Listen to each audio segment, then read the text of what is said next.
Bonjour, donc je m'appelle Jean-Yves Blais, je suis oncologue médical. Je travaille comme clinicien au Centre de lutte contre le cancer de Lyon, également président de la Fédération Unicancer, qui est la fédération des centres de lutte contre le cancer. Alors Unicancer, c'est une fédération hospitalière qui traite environ 580 000 patients par an et qui est responsable d'une partie importante de la production scientifique relative à l'innovation et à la prise en charge des patients atteints de cancer dans notre pays.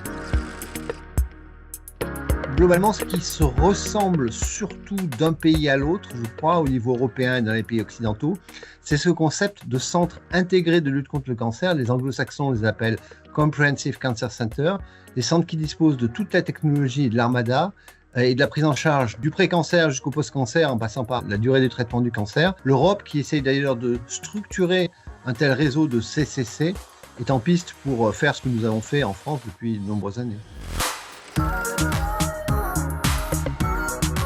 Pour commencer, d'abord, on a une croissance d'activité qui est substantielle. Et y compris pendant la période Covid, on ne cesse d'augmenter notre activité sur un mode annuel de l'ordre de 5 à 6 %. Donc c'est évidemment considérable. Alors vous allez noter tout de suite que c'est en lien avec l'augmentation globale de l'incidence des cancers, et vous aurez absolument raison. Mais le fait est que dans nos établissements, on n'a pas assez de médecins, que ça ne va pas s'arranger avant une très longue période, quoi qu'on en dise, et que donc on a une tendance lourde qui va être la concentration sur un petit nombre de centres, de la prise en charge d'un grand nombre de patients et d'un nombre croissant de patients. Je suis convaincu que ne sont des investissements pertinents que ceux qui permettent de faire des économies. Traiter un patient vite et bien, efficacement, fait faire des économies. On ne peut pas y arriver si on n'a pas une cible qui est une cible d'économie, mais au sens noble du terme.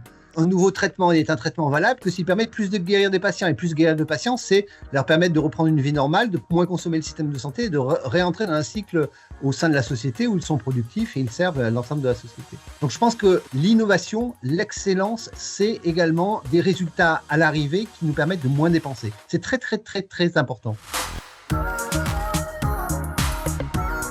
Chaque établissement, chaque structure a ses atouts et ses limites. Si on veut travailler au service des autres, ce qui est notre mission, on est obligé, et on a envie de le faire en plus, je crois, collectivement, toutes les fédérations, de se mettre autour d'une table et d'en parler et de discuter des sujets saillants qui ne manquent pas en ce moment, il faut bien le dire. Tout cela justifie des échanges nourris comme on peut les avoir au sein des rencontres.